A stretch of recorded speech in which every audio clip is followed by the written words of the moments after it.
ಇದಕ್ಕೆ ಆನ್ಸರ್ ಹೇಳೋದಕ್ಕಿಂತ ಮೊದಲು ಎರಡು ಇಂಪಾರ್ಟೆಂಟ್ ವಿಷಯವನ್ನ ನಿಮಗೆ ಹೇಳಬೇಕು. ಮೊದಲಾಗಿ, ಯಾವ ಸ್ಟೂಡೆಂಟ್ಸ್ ಆಲ್ರೆಡಿ ಒಳ್ಳೆ ಸ್ಕೋರ್ ಮಾಡ್ತಾ ಇದ್ದಾರೆ, first test, mid term exam, second test, preparatory exam, ಈ ರೀತಿ ಒಳ್ಳೆ ಸ್ಕೋರ್ ಮಾಡ್ತಾ ಇರ್ತಾರೆ.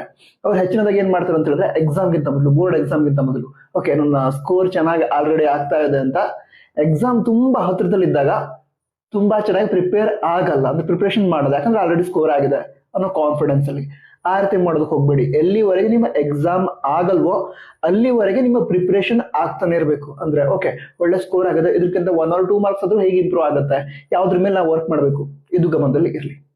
ಮತ್ತೊಂದು ವಿಷಯ, ನೀವು ಆಲ್ರೆಡಿ ಬೋರ್ಡ್ ಎಕ್ಸಾಮ್ಗೆ ತುಂಬಾ ಚೆನ್ನಾಗಿ ಪ್ರಿಪೇರ್ ಆಗಿದ್ರೆ, ನೀವು ಸಹ ಸ್ಟೂಡೆಂಟ್ಸ್ ಆಗಿದ್ರೆ KCET, ನೀಟ್ ಮುಂತಾದ ಕಾಂಪಿಟೇಟಿವ್ ಎಕ್ಸಾಮ್ ನ ಪ್ರಿಪರೇಷನ್ ಕೂಡ ಮಾಡ್ತಾ ಇರಿ. ಈಗ ಮತ್ತು ಜಾಸ್ತಿ ಸ್ಕೋರ್ ಮಾಡೋದಕ್ಕೆ ಆಗತ್ತಾ ಅಂತ ಕೇಳ್ತಾ ಇದ್ರ, ಆಗತ್ತೆ. 96, 98 ಈ ರೀತಿ ಸ್ಕೋರ್ ಮಾಡ್ಬೋದು, ಮಾಡ್ತೀರಾ. ಪ್ರಿಪರೇಷನ್ ಕಂಟಿನ್ಯೂಸ್ ಆಗಿ ಇರಲಿ ಅಷ್ಟೇ. All the best.